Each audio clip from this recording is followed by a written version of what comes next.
want you to get up now. I want all of you to get up out of your chairs.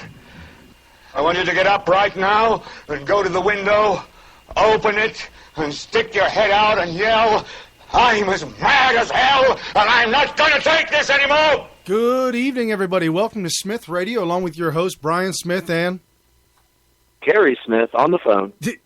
Calling long-distance call, shout-out, giving you all the breaking news of the latest week, everything that you didn't hear, things that you should have heard, wrapping it all up, making sense of it all. Today is March 13th, 2016, and we are going to talk about the Trump rioters that should be referred to as Democrat rioters. So anybody out there that's hashtagging, if you're hashtagging Trump rioters, you got to think about what you're putting down. The Democrat rioters. Well, no, they're called the new hashtag I saw that's been trending. And by the way, trends on Twitter are so fraudulent. Basically, the people in the offices at Twitter are tasked to pick and choose. This is not an algorithm, people. I was under the understanding that there's a computer program, an algorithm, if you will, that will figure out which hashtags are trending and put them at the top of a list so that when you hit the search bar on Twitter, the top trending hashtags will show up there. That is clearly not the case. Basically what happens is Twitter will pick and choose which ones they like. And so it's always going to have a huge bias to it, and it does. Wow. And so anyway, the one that's trending on Twitter is Trump violence. What? Yes, it is. So, can you believe that? So what are you telling me, Kerry? Are you telling me that Trump is become violent? Well, what happens is, and here's the spin, that his words are the cause of all the violence on the Trump supporters' side. They're causing all kinds of violence, and these innocent Bernie Sanders supporters. None of them are Clinton supporters. Did you hear about the Alex Jones conspiracy theory? No. So Alex Jones, who, I have very mixed feelings about him. I agree with his politics, but he always goes too far on the conspiracy theories. He came out and said that the whole riot was staged by Clinton supporters, and he had a very high-profile source for this. I'm talking a guy that's on the inside of everything was his source. Okay. And he basically reported, and you can see this, if you go to Alex Jones's YouTube channel or whatever, you'll see a clip where he actually interviews the guy over the phone and talks about how, if you notice in the riots, it's all these people with Bernie Sanders placards, Bernie Sanders shirts and signs and all this kind of stuff. But Bill Ayers was there. That's interesting. I would be surprised to hear if Bill Ayers supports Bernie over Clinton. Remember, Clinton and Ayers and all that stuff, it's all part of the big socialist, communist machine that they've got going, this big organization, starting with the Weather Underground and all that kind of stuff. But basically, Alex Jones' conspiracy theory is that whoever is starting these riots are not only going to look bad, but the person who they are doing it on behalf of is going to look bad. So Clinton and the Clinton machine organized the riots for them all to wear Bernie Sanders gear so that he looks bad. Well, that's funny you say that, and it's funny Alex Jones says that. I was at the Trump rally today in West... Oh, yes, breaking news. You got to tell us all about the Trump rally. Westminster? It was in Westchester. Westminster. Right. Westminster Abbey. Yeah, it was in London. It was in London. That was in Westchester, and honest to goodness, there was the side that was roped off for protesters, and one of those construction flashing signs that flash to get over, and it said protest area, and it kept flashing. So, the free speech area, right? Right, free speech area. This is They were, every single one of them were Bernie Sanders freakazoids.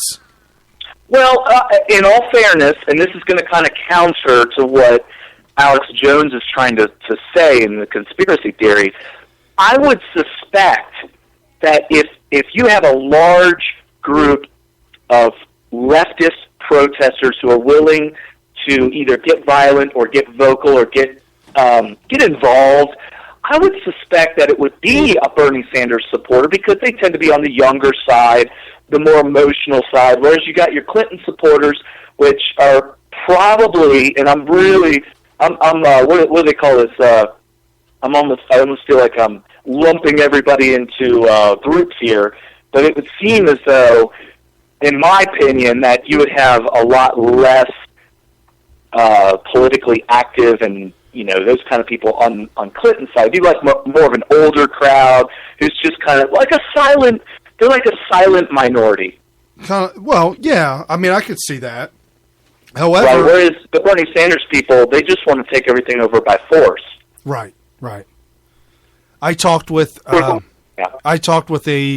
couple of millennials, females, yesterday, and they are violently opposed to Hillary Clinton. Okay. Saying that she knows nothing about women's rights and she's against women. Oh, that's amazing. Rush Limbaugh, his whole thing is, his big thing, with Rush Limbaugh, he says, wait until these millennials are too young, way too young, to know anything about what happened with the Clinton administration and how Hillary was involved in all the scandals. And the way she was involved was, and for those of you that don't know, I'm sure everybody listening knows all about it, but Bill Clinton is basically a sexual predator. He's a sexual predator. Yeah. Absolutely. He's a total sexual predator. He's almost on par with, I'm not sure, maybe on par with like Bill Cosby. Maybe. Yes, absolutely. I mean, who knows? They might have been sexually assaulted me. Right. Whether he drugged them or not, that's irregardless. Which I know is the word. Irregardless. But they were drunk with his persona, and even Monica Lewinsky said that he told me that he loved me. Well, can you hear me okay? Because you're kind of breaking up. Yeah, I can hear you fine. You there? Yep, you're still there. We're still here. So anyway, I don't know if you can hear me, but I can't hear you at all. But no, Monica Lewinsky was certainly, she was a young, very young 20-something-year-old being preyed upon by Bill Clinton, who was much, much, much her senior. And there's literally nothing that she could do other than fall madly in love with him. I know it's silly to say that, but think back when you were 20, 21, just out of college, just out of high school, you're in college, you're an intern, and then all of a sudden this political figure, the president of the United States, you don't get much higher than that. The most powerful person in the entire world. Right, absolutely. How do you not get drunk with that? So, right. And today, being at the Trump rally, let me tell you, there's something I got to get off my chest about Trump. Trump is 100% not a polished politician or politician at all. He's not. I agree with that. He held a town hall rally today, and it only sat 1,200, and there was like 5,000 people that showed up. Oh, no. Oh, yeah, absolutely. The guys went out in the line and started counting and said, you right now are number 1,500. I don't think you're going to get in, but we're cutting the line off here. And the lines... and you have to. Right. They do that at Kings Island. Well, the line still went on for another 2-3 blocks. It went on forever. Wait a minute. Wasn't there tickets? Didn't you have to have tickets? People showed up without tickets. They should make that a little bit more clear. Here's the thing. Oh no, it was Columbus. Oh no, it was. One of the girls said she called the local police department about the event, and she said the police department said absolutely it is a ticket event only. Wow, and you shouldn't have to rely on calling the police to find out whether or not you need a ticket. I know. No, it's pretty ridiculous for her to do that. But. I know. Well, and you know what? It's politics. It's a presidential thing. It's all inclusive, and so everybody feels like, oh, I should be able to go see Trump today. But it's just like Kings Island. If you get in line for the Beast, which is one of the most popular rides there, and the park closes in 1 hour. And they know how long the line 3 hours will be. Right. It's marked on the ground. There's markings on the ground that says if you're at this point, you're about an hour and a half out. Right. So what they do is they have one of their workers go and walk the line, and as soon as they get to that 1 hour point, because there's only 1 hour left before the park closes, they say, everybody from here on back, you're not going to get on the ride. Goodbye. Right. We got to shut it down. It will be shut down. Right. Hey, speaking about protesters, once we were inside, it was a very small venue. It really was. It was very tight, very small, 1,200 people, but then they obviously had a section for all the news media, and all the media was there. Once Trump came out and the event started, immediately some knucklehead with his girlfriend, some hippie flower. Dude, these guys are like 23, 25. He's got flowers in his hair. He's got flowers on his clothes. And he had a big giant sign that looked like it had been folded up, like he was hiding it. And he started, Bernie Sanders! He started screaming, walking at Trump down the aisle, screaming Sanders, while the Secret Service trounced on him. So would they, and they're going to be a lot more vigilant. Did you see what happened to him? I think it might have been Missouri, wherever it was, where somebody jumped the fence while he was speaking. The one right where they jumped it behind him? Yeah, behind him, and he kind of turned really quick, and then the Secret Service surrounded him really quick, and of course that's a big that's a viral video, by the way. It's at the top of the trending. Well, you can see that full clip on Facebook.com/SmythRadio. If you plug into Smith Radio on Facebook, we have thousands of likes. Yeah.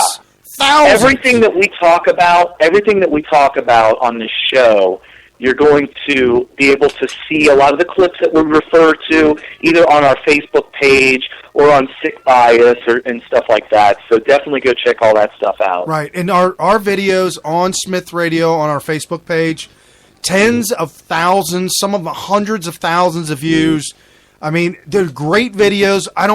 We don't post anything that's not any good. Okay? Right. I mean, it's critical. It's critical to what's going on politically in America. And we're in a very interesting political year for presidential election.